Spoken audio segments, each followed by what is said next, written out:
kanyang puso ang pagiging generous, Lord. Binigay mo sa kanyang buhay ang pagiging open, Panginoon. Yung pagiging approachable, Lord God. Yung pagiging welcome sa bawat tao, Panginoon.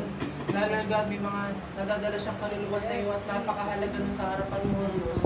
Na hindi niya hinihiling, Panginoon, God, na material na bagay lang. Hindi niya hinihiling ang mga material na pagpapala lang, Panginoon. Ang hinihiling niya talaga, Lord God, ay kaligtasan, Panginoon, ng mga kaibigan, makakilala, Panginoon. And that's what you honor, Panginoon. Hallelujah. Doon ka mas nalulugod, O Diyos, hallelujah, sa mga ganong desire, Panginoon. Kaya salamat. Salamat, Panginoon, patuloy mong palaguin si Mami Hani Maladas. Lord God, ang kanyang family, Lord, ang kanyang mga apo, Panginoon, ang kanyang mga anak, Panginoon Jesus. Lord God, alam namin, Panginoon, na may gagawin ka pang dakila sa kanyang buhay, Panginoon Jesus. And Lord God, sa buhay ni Mami Ani, sa 69 years, Panginoon, na siya'y binuhay mo, Lord God, siya'y iningatan, pinrefleksyonan, Panginoon.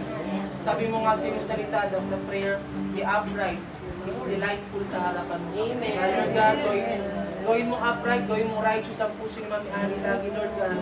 Dahil alam namin sa pamamagitan nito, Lord God, ay hiringin mo ang mga panalangin ng kanyang puso. Kaya salamat, O Diyos. Salamat, O Diyos. Wala kami ibang hihilingin, Lord. Hallelujah. Wala kami ibang sasambitin. Hindi pa sa salamat at declaration, Panginoon. Hallelujah, ng protection sa kanyang buhay, Panginoon.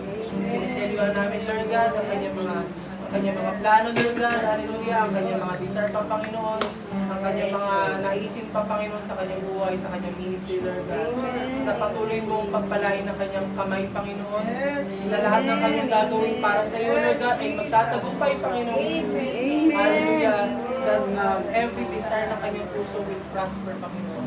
Will be fruitful, Panginoon, in the name of Jesus. Salamat, Lord. Salamat, Lord. Thank you.